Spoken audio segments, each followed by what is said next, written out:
questions about latching. I think a lot of times too, moms are worried that the baby's going to be choked by their nipple. I think it's a common fear for moms. And letting them know that actually the way for these babies to transfer milk is to have a deep latch on that nipple. They won't be able to transfer it if they have a really shallow latch. Okay. Pre and post weights, everybody's favorite.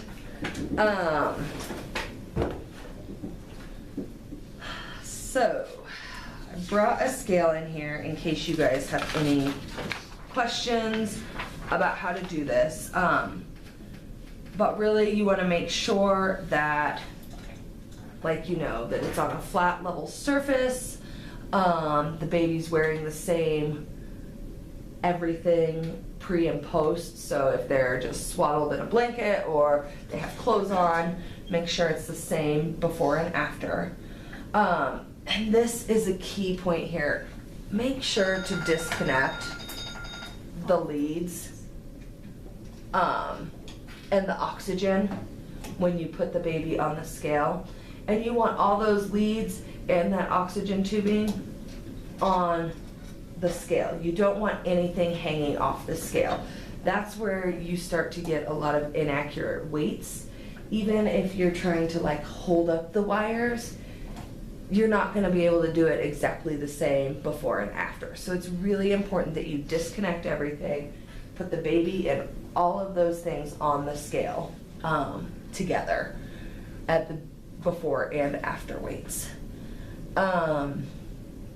So these scales here, we have a couple different ones in the unit, and this scale is the one that I have in the presentation. But to zero, there's a zeroing button here. If you turn it on and it's not zeroed, you can zero it. And then once you put the baby on it and it locks,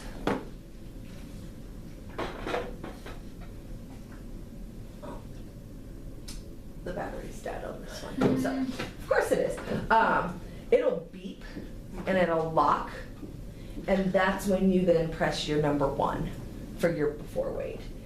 I always suggest, because these batteries die occasionally, to write down that number as well. It will store it in the scale, but it's always good to have a backup plan, right? So after you get that pre-weight, then reconnect everything, leave the scale on, and then Doesn't die.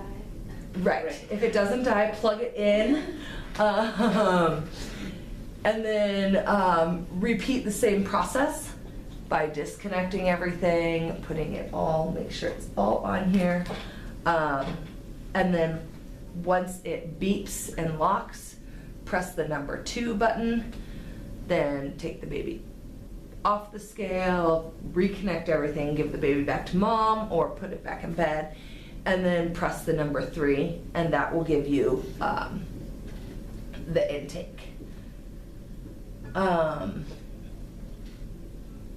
Questions about the scale? Okay. So full breastfeeding does not really happen until 40+ weeks, right? And we have babies that go home before this. So that's something too to keep in mind when you're teaching these moms. Baby friendly really promotes rooming in, which of course is more feasible in the Well Baby Nursery, since we don't have beds at the bedside for parents. But we do have the rooming in rooms that they can stay and practice. And the reason that they really push for rooming in is because it allows moms to learn how to comfort and handle their baby. It enables that demand feeding, which is really important. And it allows the baby to recognize the mom. We have in the past had moms who are very committed to breastfeeding, and we have discharged babies that are fully breastfeeding and have never had a bottle in the NICU. So it is possible. If a mom tells you that that is her goal, we will do our best to support that goal. But there has to be really honest conversations about how much that mom has to be here. And I think that's often where we run into the disconnect is we can't gavage feed the baby for forever. So if they really want to fully breastfeed, the mom has to commit to being here all the time to enable Which that. includes nighttime. Yes, it does include nighttime. Which you don't see that many moms that do it. Like, No. I had 3 moms at my old hospital, which was like a level 4, and they would just stay at the bedside, and we didn't have private rooms. They would just pull up the chair and stay Yep. all night and just breastfeed. Yep. I'm like, wow. we So it is- have it is- private rooms and nobody stays. Right. It is doable. Yeah. But they have to realize that it's a commitment and they need to be here. Things for you guys to know. There is tons of community support available to these moms to help them achieve their goals. So whether it's here in the hospital or outside of the hospital, the lactation nurses have a pamphlet, and that pamphlet is actually right up there on the bottom row of that bulletin board, the third one in, and it's a front and back pamphlet that all moms get. That talks to them about different support groups, outpatient consultation, and different websites that they can go to for more information. So we don't want to send them home empty-handed. Please don't starve your child. Yeah. It's a new trend. Gotta give them skin. The other thing too is a lot of our kiddos do require fortification when they go home. So I just wanted to list up here for you guys to have an understanding. This is really kind of our rule.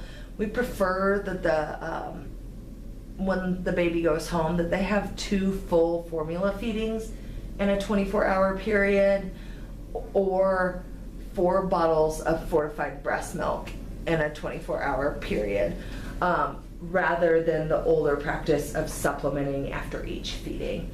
This is really a lot more consistent of a way to get them that extra nutrition that they need. That will do it. Do you guys have any questions, concerns? Can we give these to you?